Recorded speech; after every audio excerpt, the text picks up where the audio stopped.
एक सुंदर सा जंगल था जहाँ एक तोता और एक चील एक साथ एक ही घोंसले में रहते थे। उन दोनों की दोस्ती बहुत अच्छा था।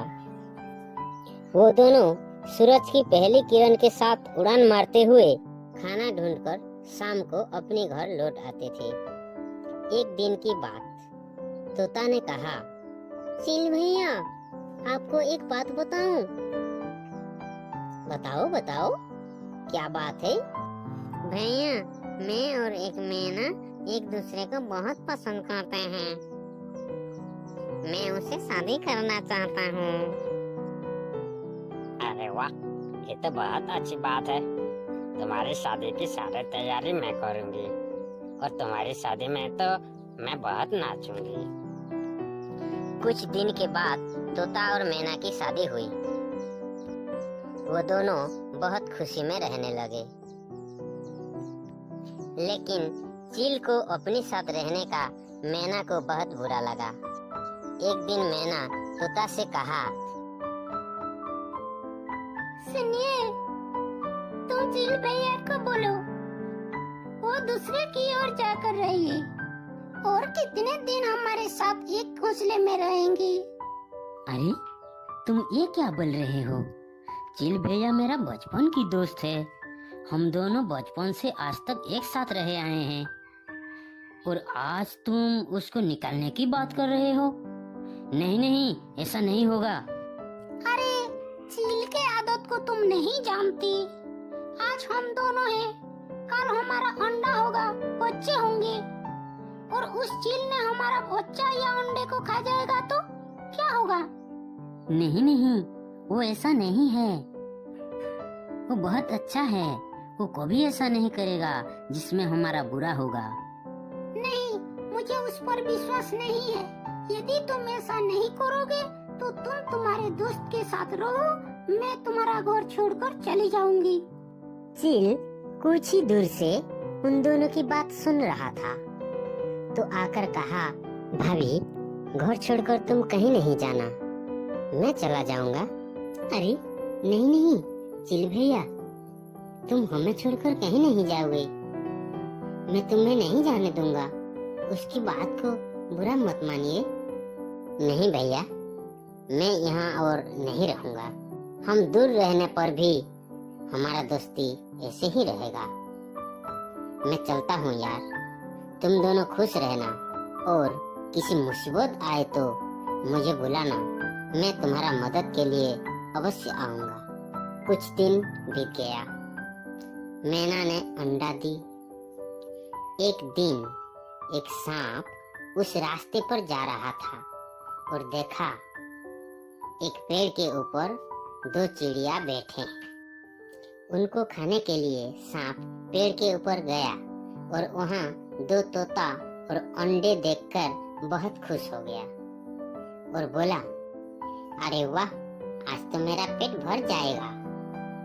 अरे ओ तोते, अब मैं तुम दोनों को और तुम्हारे अंडे को खा जाऊंगा। तब तोता चिंतित में पड़ गया और बोला, अरे सांप भैया, हमने तुम्हारा क्या बिगाड़ा? हमें छोड़ दो, हम पर दया करो। अरे खाना पर दया क्या? तुमको छोड़कर मैं भूखा मरूंगी क्या? ऐसा मत सोचो, आज मैं तुमको खाकर ही जाऊंगा। तब तोता ने जोर से चील को पुकारने लगा, चील भैया, हमें बचाओ, हमें बचाओ, हमें रक्षा करो। चील पास जंगल में एक ऊंचे पेड़ के ऊपर बैठा था। उसको तोता की आवाज सुनाई दी। तब चील ने तुरंत ही अपने दोस्त के पास आया और देखा कि एक सांप ने तोते के अंडे को खाने के लिए जा रहा है। तो चील ने सांप को मार डाला। चील भैया, आपको बहुत बहुत शुक्रिया, तुमने हमको बचा लिया, नहीं तो उस दुष्ट सांप ने मुझे और मेरे परिवार को समाप्त करने वाला था। अरे तोता भैया, इसमें शुक्रिया बोलने की कोई जरूरत नहीं। तुम मेरा बचपन की दोस्त हो और तुम्हारा मुसीबत में मदद करके मैं तो अपनी दोस्ती का फर्ज निभाई हूँ और कुछ नहीं। चिल भैया, मुझे माफ कर दो। मैं तुम्हें गलत समझकर ना जाने क्या क्या कह दिया। मुझे माफ कर दो चिल भैया, मुझे माफ कर दो। हाँ चिल भैया, तुमको मैना ने जिस तरह अपमान किया था, तुम चाहते तो हमारी मदद के लिए नहीं आते, लेकिन तुम ऐसा नहीं किया। भैया ऐसा मत कहिए, मैना भाभी की बात मुझे बुरा नहीं लगी। वो हमारे दोस्ती को अच्छी तरह नहीं जानते थे, इसलिए ऐसा बोल दिए थे। चिल भैया, तुम और कहीं नहीं जाओगी, हमारे साथ यहाँ रहोगी। मुझे मेरी गलती की एहसास हो गई है, मुझे माफ कर दो। हाँ हाँ चिल भैया, मैना ठीक कह रही है।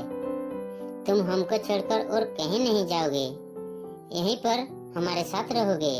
नहीं भैया, मैं और यहाँ नहीं रह पाऊंगी। पास के जंगल में एक ऊंची पेड़ के ऊपर मैं अकेला बहुत शांति और अच्छे से रहता हूँ। अकेला में रहना तुमको शांति लगती है क्या भैया? ऐसा नहीं है तोता भैया, मैं अब चलता हूँ। तुम और तुम्हारा बच्चों का ख्याल रखना और कभी जरूरत हो तो मुझे बुलाना, मैं तुम्हें मदद करने के लिए अवश्य आऊंगा।